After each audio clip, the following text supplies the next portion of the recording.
So hello everyone, Har Har Mahadev, welcome back to exam rider. So बहुत सारे students का ये डाउट आता है कि 11-12 घंटे पढ़ने के बाद भी उनके रिजल्ट्स इंप्रूव नहीं हो रहे हैं, या फिर वो जहाँ पे थे वो वहीं स्टक आउट हो जाते हैं। कभी कभी सिलेबस बहुत अच्छे से वो कर नहीं पाते कंप्लीट, या फिर चीज़ों को ग्रास्प नहीं कर पाते। सो आज मैं कुछ टिप्स लेके आया हूँ स्टडी रिलेटेड, जिससे आपको आपका सिलेबस कंप्लीट भी आप फास्ट कर पाएंगे और साथ ही साथ उसे ग्रास्प भी बढ़िया तरीके से कर पाएंगे। सबसे पहले जो हमारी सबसे इम्पॉर्टेंट टेक्निक आती है वो है ईट द बिग फिश। इसका मतलब ये है कि जब भी आप शुरुआत करते हैं किसी काम की, तो सबसे पहले सबसे बड़ी और सबसे टफ चीज़ को कीजिए। बिकॉज सुबह सुबह आपका एनर्जी लेवल ज़्यादा होता है, आप अभी सो के उठते हैं, सो आप अपने आप को काफ़ी फ्रेश फील कर रहे होते हैं। सो उस टाइम पे आपको सबसे ज़्यादा बड़ी चीज़, लाइक अगर हम बात करें, मेरे लिए तो अगर 10th की बात करें तो हिंदी थी। तो सबसे पहले हिंदी पकड़ के हिंदी का काम कर लो। अगर आप 11th-12th में हो, नीट या जे की प्रिपरेशन कर रहे हो, तो अगर आपको केमिस्ट्री सबसे टफ लगती है तो केमिस्ट्री सबसे पहले उठा के केमिस्ट्री को रट्टा मारना शुरू कर दो। ठीक है ना। तो सबसे पहले eat the big fish is the most important study tip. अगर कोई स्टूडेंट इसे फॉलो करता है तो डेफिनेटली उसके रिजल्ट्स में इंप्रूवमेंट आएगी। अगली टिप की बात करते हैं सब्जेक्ट कॉम्बिनेशन। अब बहुत सारे स्टूडेंट्स क्या करते हैं, मैथ्स पकड़ते हैं, 3 घंटा मैथ्स ही लेके बैठे रहते हैं। तो वो बहुत ही गलत चीज़ है। अगर आपको सब्जेक्ट कॉम्बिनेशन बनाने नहीं आते हैं तो उसे बनाना सीखना पड़ेगा। फॉर एग्जाम्पल, अगर मैं अपनी बात करूँ तो मैथ्स और केमिस्ट्री मेरे लिए एक बहुत बढ़िया कॉम्बो सेट हुआ था 11th-12th के अंदर। बिकॉज केमिस्ट्री मेरे को कम अच्छी लगती थी, मैथ्स मेरे को बहुत पसंद थी।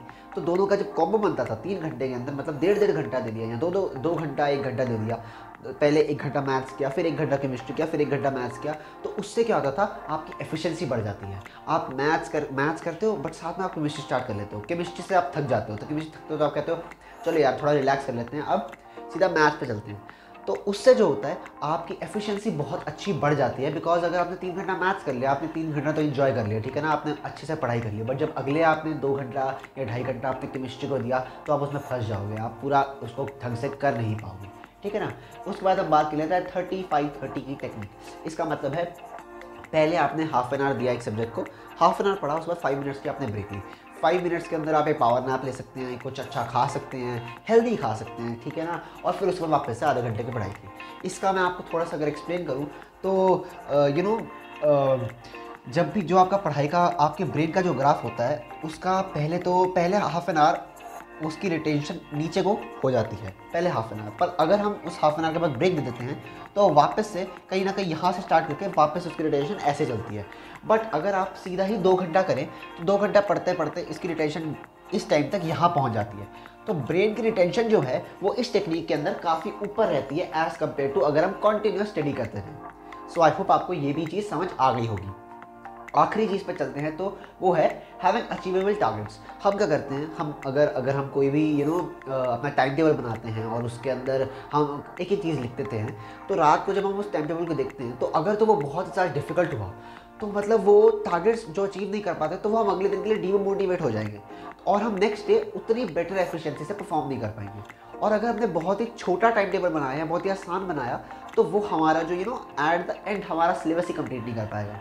सो हमें टारगेट्स ऐसे सेट करने हैं कि वो हमारी जो कैपेसिटी है उसके अकॉर्डिंग रहे, और हर दिन डे बाय डे उसके अंदर थोड़ी इंप्रूवमेंट होती रहे। कि जैसे अगर आपने पहले 11 घंटे पढ़ा, तो आपने अगले दिन 11 घंटे और 10 मिनट पढ़ाई की, ठीक है ना। उस बाद 11 घंटे और 15 मिनट पढ़ाई की।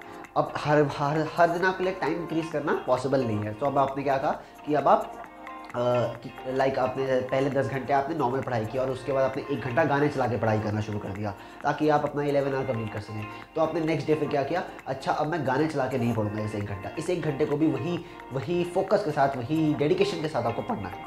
सो आई होप आपको ये चारों की चारों टेक्निक्स अच्छी लगी हैं, और मैं पूरी आपको गारंटी के साथ कहता हूँ कि अगर आप इन टेक्निक्स को फॉलो करते हो तो आपका रिजल्ट बढ़ने से कोई नहीं रोक सकता, ठीक है ना।